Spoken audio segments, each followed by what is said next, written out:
2023 has been a complex and eventful year for the State of Israel. And just before 2024 kicks in, we're joined by Deputy Mayor of Jerusalem, Fleur Hassan Nahoum, to reflect on this past year and see what 2024 has in store for us. So, Fleur, will 2024 be a year of, continuing war in Gaza and perhaps on other fronts?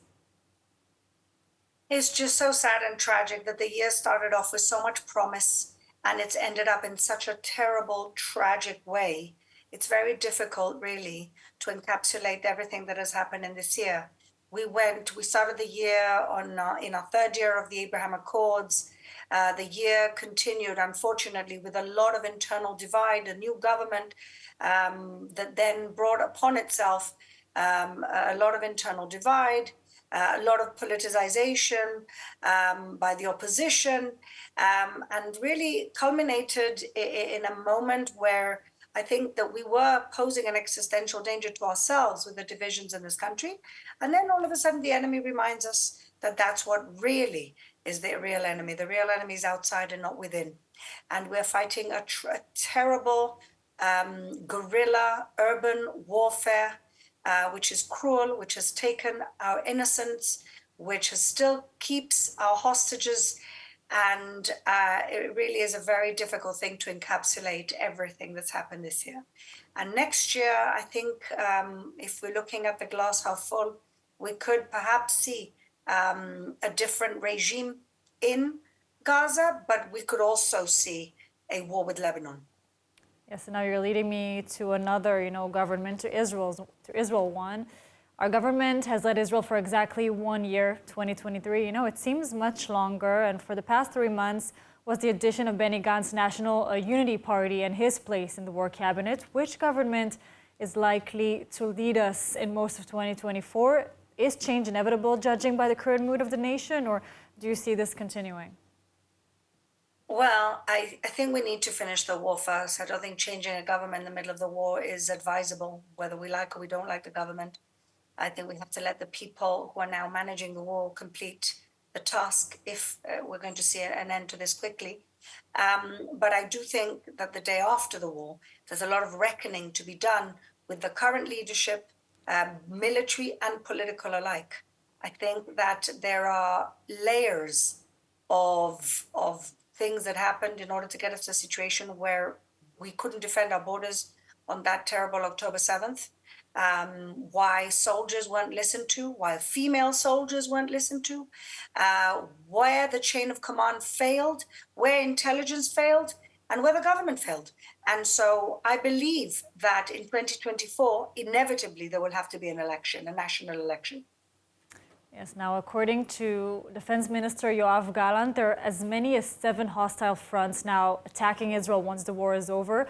Is there another war that needs to be fought in 2024 in Lebanon? Not one answer, but your opinion. Well, we're fighting Hezbollah, which essentially has taken over Lebanon. We're fighting Iran, essentially. We're all involved in this proxy war against Iran. And the war that needs to happen, but I doubt it's going to happen in an election year in the US, and an election year in so many other countries around the world, is the West, the free world, taking on Iran. Iran is the Hitler of today. And people have not woken up to that reality yet. Iran is the Hitler of today. And if we keep appeasing Iran or thinking that the real problem is Hamas and Hezbollah and the Houthis and Afghanistan and Iraq and everything else, we haven't dealt with the root of the problem, which is the mother of all Islamic regimes, jihadi regimes that want to take the entire world over and take us back 500 years to an ideology and a death cult. And until the world, the free world, and this is not Israel's battle alone, this is the entire free world, until they're ready to bang together the way that in the Second World War, the Allies, united to defeat Hitler, we're going to be having problems for many years to come. And I just hope everybody wakes up and deals with the real problem here, which is Iran. And let me just tell you, the Iranian people are dying for us to deal with the Iranian regime. They are begging for us to deal with the Iranian regime. Of course, not to forget there's this one force, controlling our world today.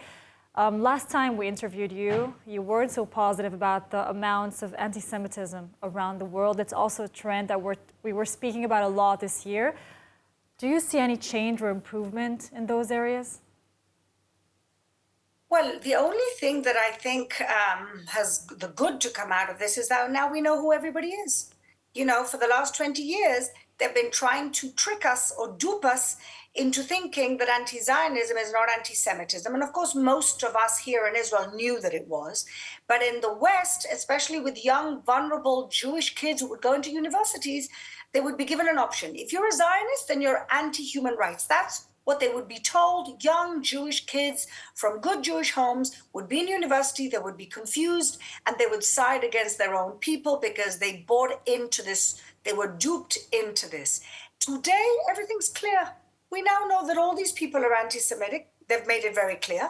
The administration of the best universities of in the US have made it clear that they have not and will not protect their Jewish students. And so Jewish students and families now are realizing that their kids are not safe in Ivy League universities and other universities in the US.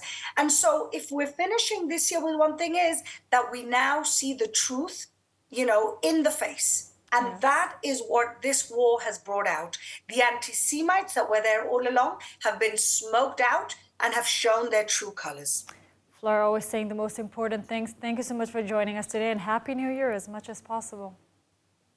Thank you, and we pray for our hostages to come home, all our soldiers home safely, and defeat our enemy. Totally. Happy New Year. Thank you very much.